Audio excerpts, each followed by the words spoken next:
And on the bottom, on the little asterisk, it says valid, I'm waiting for the. I want to know what this valid until as long as Bob is above the grass. I've thrown that line out to a whole bunch of people, and they've all laughed. Gail's always said, "Do you really want to do that?" So I thought, I'm doing it, Well, of course. What? like in fine print. Fine, but not too fine that they can't read it. No, You no, still no. need to be able to read it. Yeah. Are we on live on something? We're here? not live. Oh, okay. Oh, are you kidding? We would never do this live. Imagine the trouble Can you we imagine? would. Imagine the trouble we would get in if we That's went right. live. Name names. All right, Just carry start on. trouble. All right. All right. Welcome, Realtoring podcast. Today, my guest, rookie year, 1986. Average house price, $111,643 in 1986.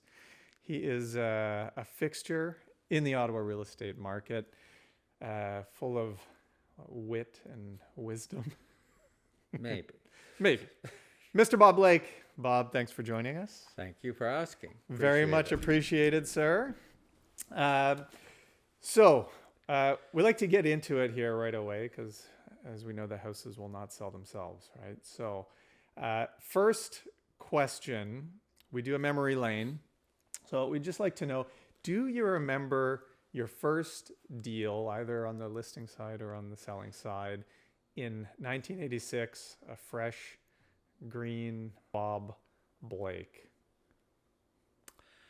Well, my very first deal was to a Mr. and Mrs. Robert Blake, Uh-huh. who had just come back from Japan, and they had probably a 6-month-old baby. And what I did then was started out going with what I used to do with the kids that I taught for a million years for the first week in school, and that was anything to do with math, English, and geography with their name. So Carlos Fernando, here's what we're going to do. We're going to add, subtract, do this, do that. We're going to do a little history. We're going to do a little of this. And by the end of the week, I'll know your name really well, and you'll be more comfortable with what you're doing. So I opened the phone book to the B's under Blake, and I called every Blake and would ask the question, so my name is Robert Blake. I'm with Royal LePage. I've just started. I'm brand new. And do you need to have a house bought or sold or what? They'd say, no, don't need it, but that's an interesting thing. No one hung up on me. And this was long before you could do any of that, what is that list thing? Oh, like a robocall. Robocall, yeah. that kind of crap that people don't want you to do anymore. Right. So the seventh call I made was to Mr. and Mrs. Robert Blake, who happened to live with their dad, Edward Blake, which was my father's name as well. Well, we got on House on Fire. 13 days later, I sold them a house. That is amazing. But in the meantime, I had shown them 2 or 3 things, and that wasn't right. And I remember going home thinking, I'll never get to do this. Flopped down on my bed and said, yikes. Then I talked myself into get up, get on the phone, and get rolling. Anyway, 13 days later, they bought a house, and I'm still in contact with them. The baby I used to hold is now 40 or close to 40. Well, you said, 38 years you've been... Well, you've 38 been years I've been doing this, so it'd be, 38 for sure. Picked up the phone book, called all the Blakes. A simple yet brilliant strategy. And wasn't going to take no for an Yeah. answer. Just keep calling. If they didn't respond on the first one, then I'd go to the next one. And the reason for that is that you never, ever, ever stumble over your own name. You just don't do it. Oh, that's interesting. So I So could that you're call not all the going to get on the Carloses. phone and go blah blah blah. But you know you're calling a Blake. You're a Blake. You've already got something in You common. got something right? in common. Oops. Wow. Uh, so you just put in the work. That's sort of the definition of just grinding, right? Like grinding away at this business. And we're talking really old school here. 1988, a long time ago. Back when people would pick up a phone and talk to you. Yeah. Yeah. So in those 38 years, like, would there be either a year or a time period that you would go back to and just sort of, I don't know, maybe it was like the heyday or maybe there was something about it you just loved, but what was sort of your favorite time to be selling? I would have to say, Carlos, probably my very first year. Yeah, eh? Why is that?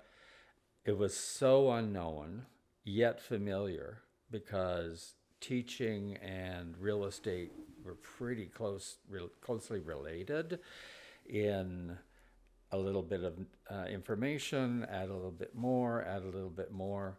But those were the days when you could, or you probably still could, I guess, pound the pavement, knock on doors, deliver your own stuff in a smallish neighborhood to try and get started and make a name for yourself. It was a whole different world, Yeah. but it was great fun. Uh, what do you think, let's say today's agents are doing either better or worse than maybe when you started? Has something been lost with the Well, technology? well, technology has improved everyone's life enormously, including mine. I mean, I use technology, but and I talk old school stuff, but I'm pretty adversed with techno or versed in technology. Yeah. Agents today have a great wide open field where they can use technology to their advantage and become even more technical with it. Anything lost in that?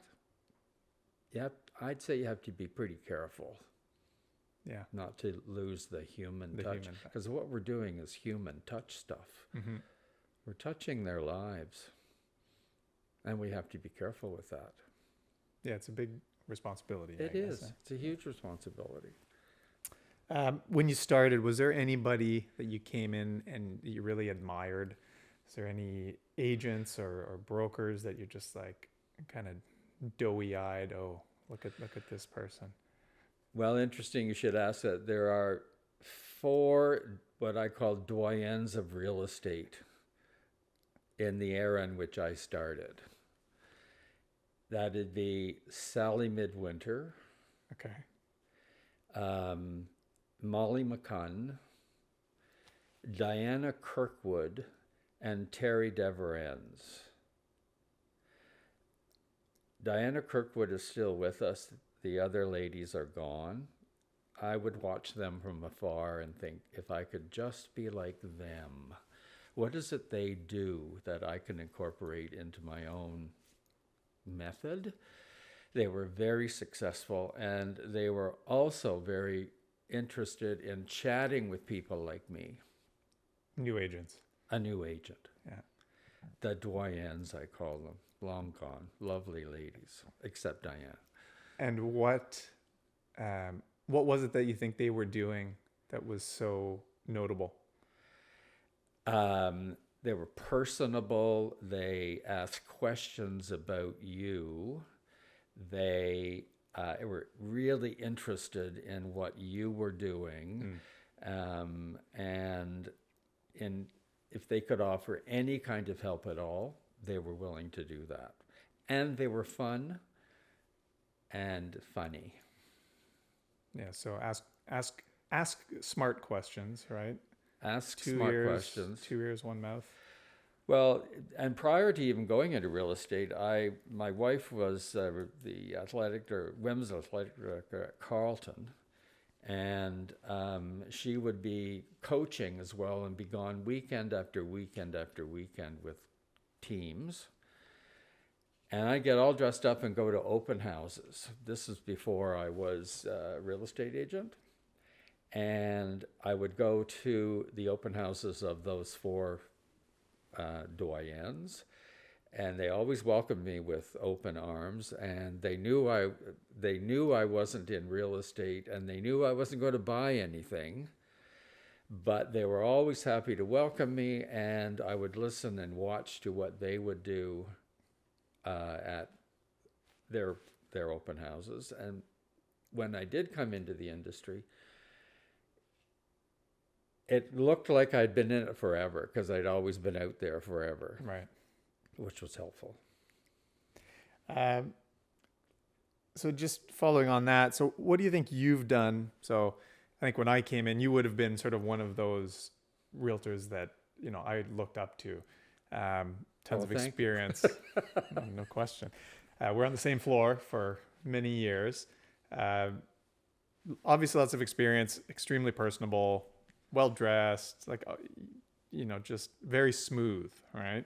And not smooth in a bad way, but like you were just, I think somebody that I could really kind of hopefully model myself after. Although you have a way of putting things that I still don't know if I have, but you were a teacher prior to real estate, right? For I was 15 years. So what is that makes teachers such good realtors? Because there are a lot of teachers and I think maybe nurses that end up as realtors as a second career. I think, Carlos, it's because we're so used to such a variety of people that are in front of you every day. Kids, well, I taught grade 7 and 8 at the end of my teaching career, and also younger kids prior to that. But every one of them was different. Every one of them had strengths and weaknesses. Every one of them needed to be listened to. Some had very, very difficult home lives, at least that from what I could picture. And so that taught me that listen, and then ask the appropriate question once you've listened hard enough. And usually by the end of September of each of the years that I was teaching, you'd get to know the kids pretty well. And then there'd be what I used to call meet the creature night. Parents would come in, and I'd look and I'd think, it's all clear to me now where we're at with these kids, which changed my focus with those kids when I had them during the day, and because I knew when they went home at night, it wasn't going to be a roses and a really good evening. Anyway, that's my thing on that. Interesting. Any advice you would have for sellers currently? You've helped hundreds and hundreds of sellers. What do you, after seeing sort of all of them and going through that many times, are there any trends that you see in sellers, and is there any sort of words of advice that you would have, words of wisdom for them? Probably fairly succinctly, I might put it, P to the power of 6. Okay. Pick up, pack up, put away, polish up, price properly, patient be. Patient be? That sounds like Yoda's 6 Ps. Patient be you? Patient must you be? P, P, P, P, P, and P. And it's fun to say. Yeah. Well, it's like it just makes, for me, it makes perfect sense. Pick up.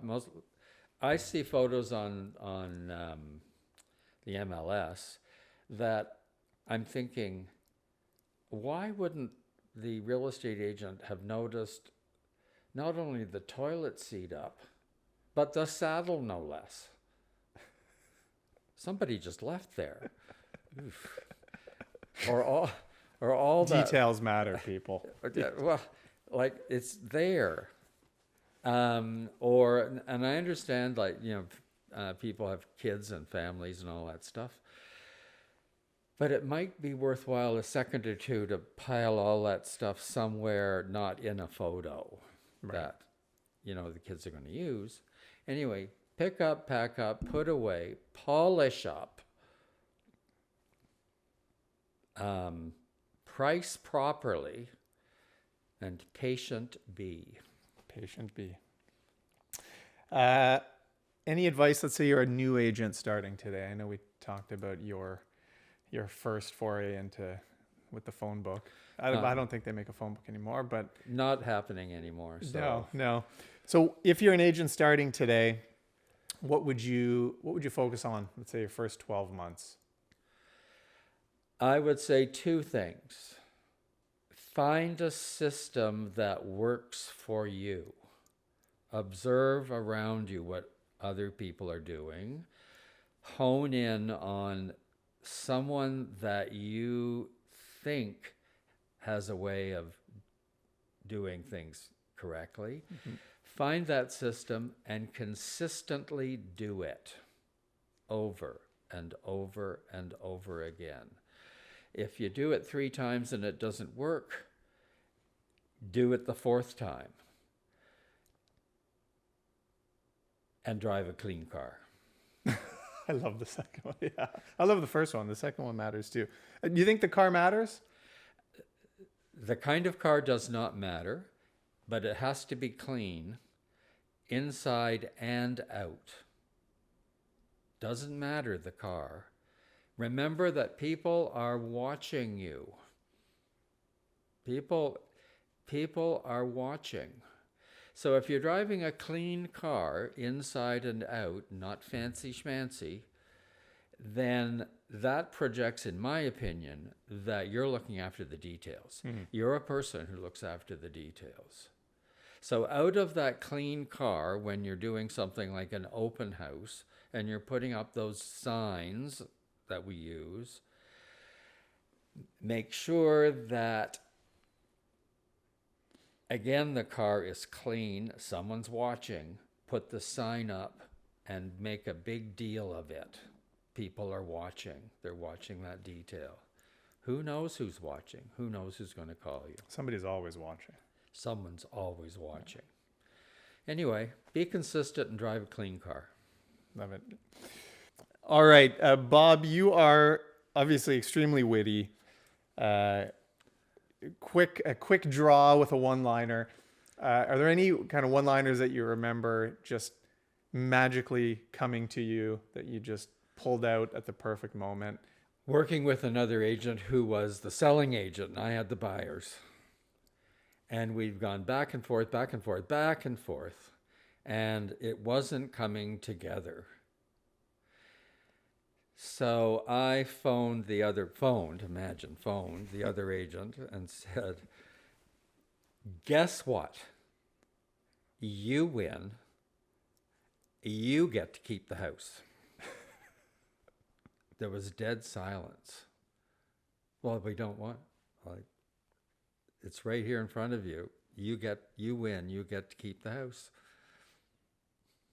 What was the response? They accepted our counter. Right then and there. Right then and there. The agent was, you know how you kind of look and think, now, just let me think about what that means. Outwit, right? Outwit. Yeah. Well, it just happened to come to me. And I guess maybe a lot of that, my wife of 52 years, can you imagine, was